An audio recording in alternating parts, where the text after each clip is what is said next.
Good afternoon, everybody. My name is Joseph Fowler, and I'm the head of Arts and Culture at the World Economic Forum. A very warm welcome to all of you joining us here in the Fusion Room in Davos, and a very warm welcome to everyone who's joining us online. This afternoon's session is called Sailing Through Barriers and will feature the phenomenal speaker and adventurer, Mr. Iwamoto. To open our session, we will start with a short film called Hiru's Choice.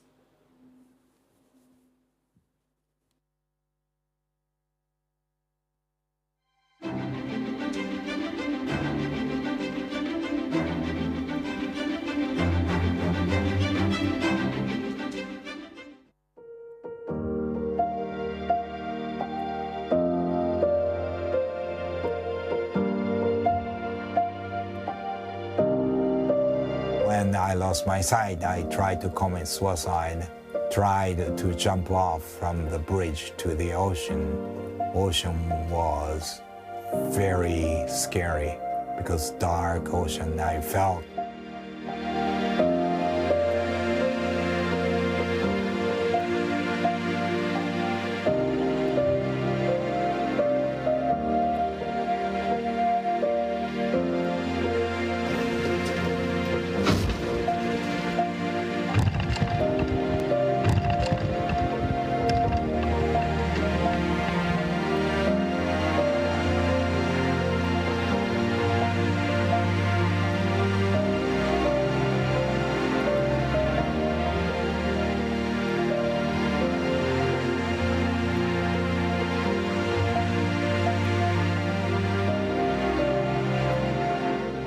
There might be meaning on this, despair. So I started looking for it.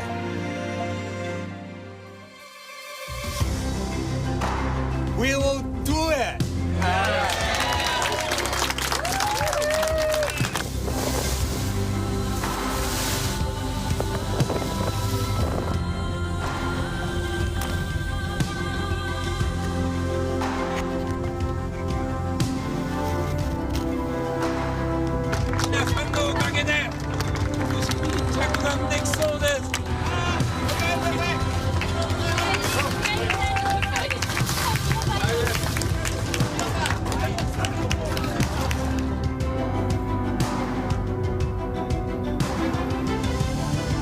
Second challenge was for my mother to say thank you, thank you, thank you, to give me birth.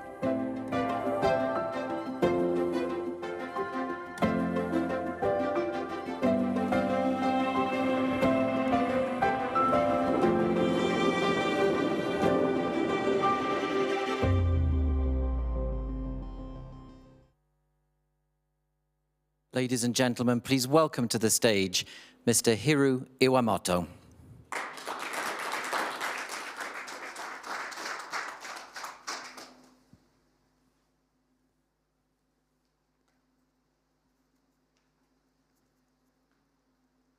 In 2019, as a totally blind sailor, I became the first person in history to complete a non-stop crossing of the Pacific Ocean from San Diego, California to Fukushima, Japan. My sailing partner was Doug Smith. He had never sailed before. Many found the story inspiring. Today, I want to share my journey. I lost my sight. I chose to challenge the Pacific Ocean. I failed. And I chose to try again. Through every step of that journey, one truth came clear: the power of choice. Every choice matters, whether personal or global. It rips outward and shapes the future. For me, those ripples began when I lost my sight completely. at 16. The darkness didn't come all at once. It gathers around me day by day until the world I knew faded away. In the darkness, I faced a choice: to surrender or to live. And I chose to live. Years later, my first attempt to cross the Pacific failed. I faced despair again. Again, I faced a choice. I chose not to be defined by blindness. That choice is my only superpower. And it is one we all share. Even when life takes everything from us, sight, success, certainty, we still have possessed one power that can't be taken away: the power to choose how we respond. Life set the stage, but the courage to perform is ours to choose. My first despair came quietly without warning. When I was 13, I began missing baseballs. I used to hit easily. I blamed the sunlight, the wind, my timing, anything but eyes. Then one day, I swung hard at a pitch that should have been a home run, and I missed it. My teammates laughed. Are you trying to help the other team? I wanted to laugh too, but instead, I felt fear rising. Soon, I could not read the blackboard or recognize my friends' faces. Street lights blurred, then disappeared. When my mother gave me a cane, it was an act of love to protect me. But I was a teenager filled with anger. To me, it felt like she was asking me to accept weakness. I threw the cane back, and I said the words that would become a wound I carried for decades. Why did you give me birth? If this is my life, I wish I had better people. That night, when I tried to put toothpaste on my toothbrush, I put it on my finger instead. And I thought, if I can't even do this, I have no worth. So one August evening, I walked to a bridge by the sea. The ocean, once blue and full of life, now sounded dark and endless. I gripped the railing. I wanted to end it all. But something held me back. I sat on the bench and fell asleep. Then, in the sound of the waves, I remembered my late uncle's word. Hero, there is meaning in your blindness. Through your challenges, you will give courage and hope to others. That one message changed everything. From that moment, I chose not to die, but to live differently. I practiced walking with my cane. I learned Braille. Then I set myself a challenge. I climbed Mount Fuji, the highest mountain in Japan, on my hands and knees. At the summit, someone said, "You've given us courage." I could not see the sunrise, but I felt its warmth on my skin. And I cried from gratitude. I lost the light in my eyes and discovered a brighter light within. On that mountain, I learned something essential, that even what it seems impossible can be changed one step at a time. Years later, my partner invited me to sail for the first time. On the water, I learned a simple truth. With wind alone, a sailboat can go very far. The truth imparted a dream to cross the Pacific Ocean, the largest ocean in the world. It was a beautiful dream, and it was a dangerous one.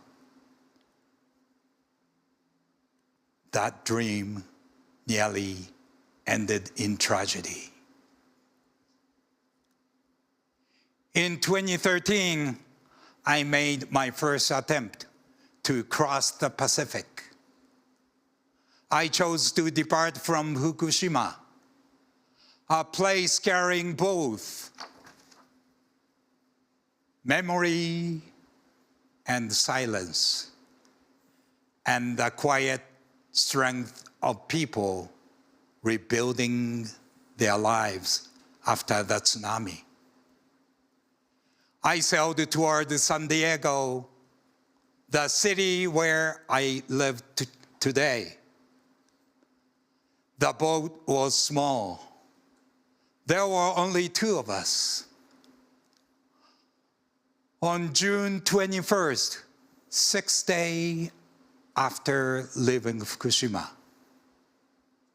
I was in cabin when I heard 3 loud crashes. Boom, boom, boom. Shimbo-san, wake up. The cabin is flooding. Water was rushing in. Within minutes, the floorboard began to float. We had struck a whale. We launched the life raft, and for 11 hours, we drifted in a storm. Finally, we were rescued by the Japan Maritime Self-Defense Force. Physically, we were safe, but inside, I was broken.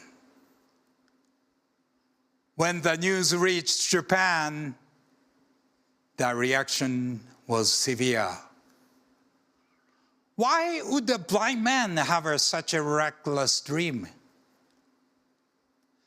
Stay home. Don't take risks anymore. Those voices hit me harder than the ocean waves. For a month, I could not return to the sea. I lived in silence, ashamed and lost. Then once again, remembered my uncle's word. There is meaning in your blindness.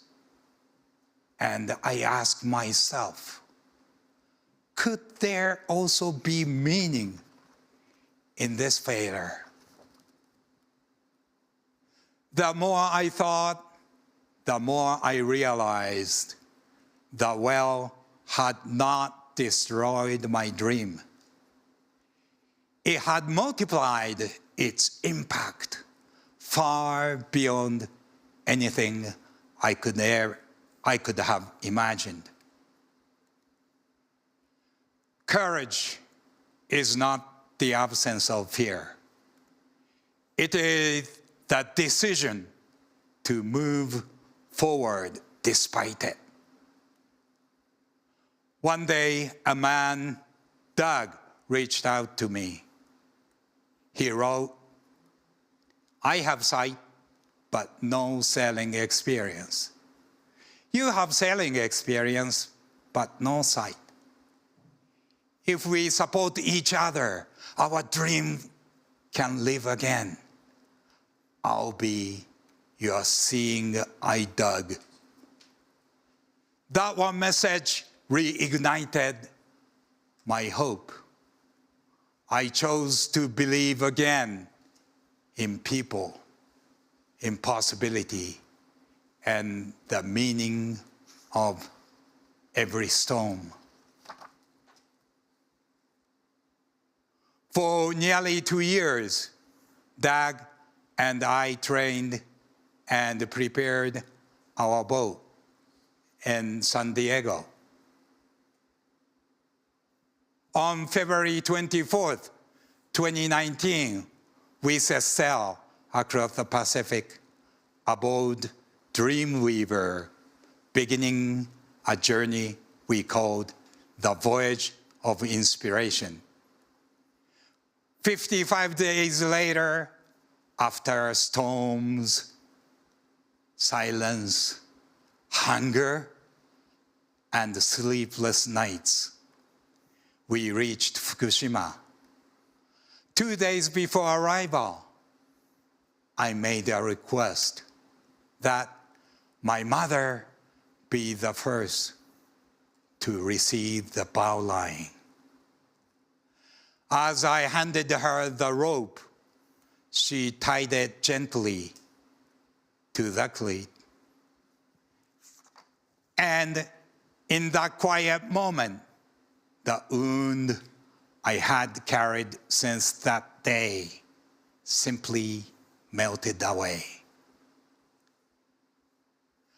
Gratitude is not just a feeling. It is the power that transforms pain into peace. This time we had done it. A dream that once drowned in darkness finally reached the shore, filled with light. And along the way, the journey became a way to give back, supporting organizations like Cure Blind Project and the Challenged Athlete Foundation. In 2027, I will cross the Pacific again, this time completely alone, not to prove what I can do, but to explore what is possible. I will rely on advanced technology that converts wind speed, the boat direction, and the position of obstacles into clear audio output. Around the world, people will follow the voyage in real time, becoming my collective eyes not watching from a distance, but participating in the journey. Together, we will feel the same wind, the same waves, and the same hope.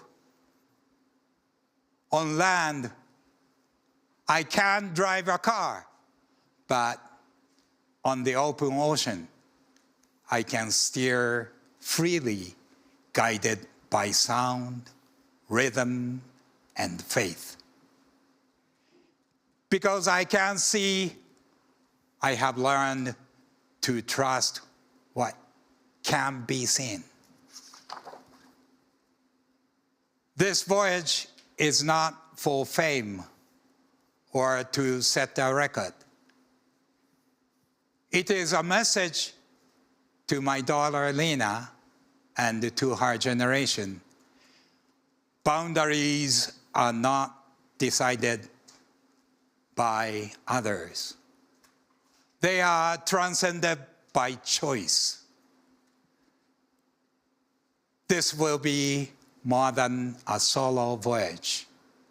It will be a shared journey, an invitation to rethink what we believe is possible. Today, humanity once again faces dark and uncertain seas, war, climate crisis, and technologies that change faster than our ethics. It is easy to feel powerless, to believe that fate is steering us. But it is not fate. It is choice. I could not control losing my sight. I could not control the whale that struck my boat. But I could also choose my response. I chose hope, gratitude, and meaning, even when fear was present. When the whale struck my boat, I did not see only tragedy. I saw a teacher. Without that moment, I would not be standing before you today. Every moment in life carries a hidden gift.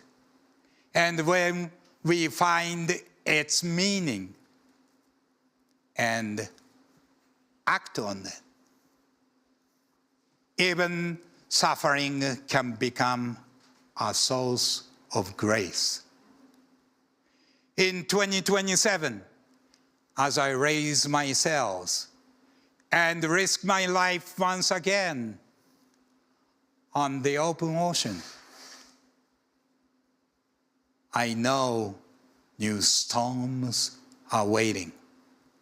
But I will choose trust over fear and the possibility of a limitation. Because this voyage is not mine alone. It is humanity's shared journey. When one person navigates without sight, it reveals how our understanding can change of disability, of technology, and of what it means to be human.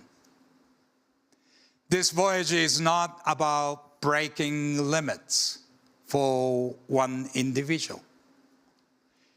It is about expanding what we believe is possible for humanity as a whole. Each of us can light small flame in our heart. One flame may seem very, very small, but when shared, It can guide entire generations. So let us choose light together. And in darkness, illuminate the future we share. The future is not far away. It begins here.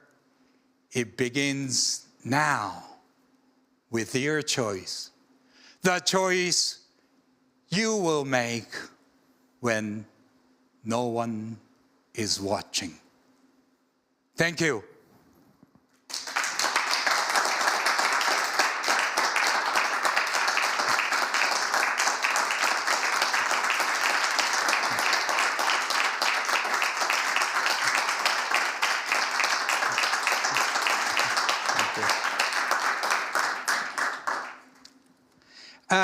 Now, as I mentioned, I'm trying to do by myself next year.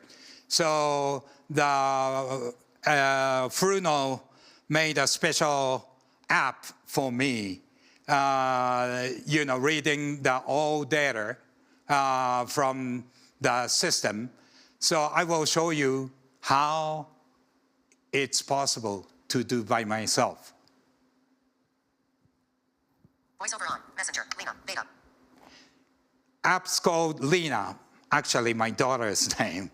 And it's turned on. Hi. Please add Lena to the beginning. If I say some command with voice, it returns. Lena, heading. Lena, heading.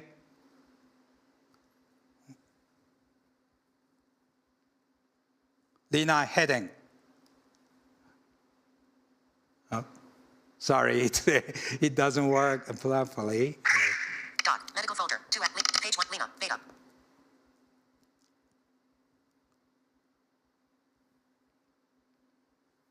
Beta. App switcher. Lena. Active. Actions. Lena. Beta. Lena, heading. Listens. Lena, 230 degrees. Lena, heading. Heading 230 degrees. I asked which direction I'm going, and Lena answered 230 degrees. It's southwest. When I leave San Diego, I have to go that direction, and so 230 degrees, it repeated. Lena, wind speed true. Wind speed true 14 knots. She said 14 knots. So wind is picking up 7 meters per second about. So it's picking up. So it good time to take the cell smaller and get it smaller. These apps, helps me so that I can do alone.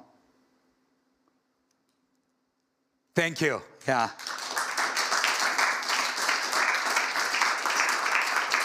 So if you have questions, please ask the questions. Please. We have just over a minute, Hiru, for questions. Okay. If anyone here has a question for Hiru. Any questions? The common question is, what do you eat? Right? Yeah. And I always answer, frozen, freeze dry. I pour the water, and it makes great spaghetti or miso soup and so on.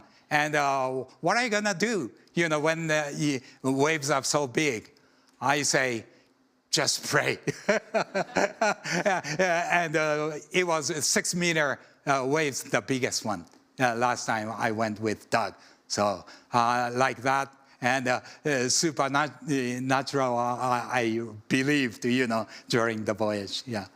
Hiru, thank Yes. you so much. This has been an incredibly passionate, fascinating, and insightful session. You've so generously shared your story with us. Thank you so much, ladies and gentlemen. Thank you very much. Iwamoto. Thank you.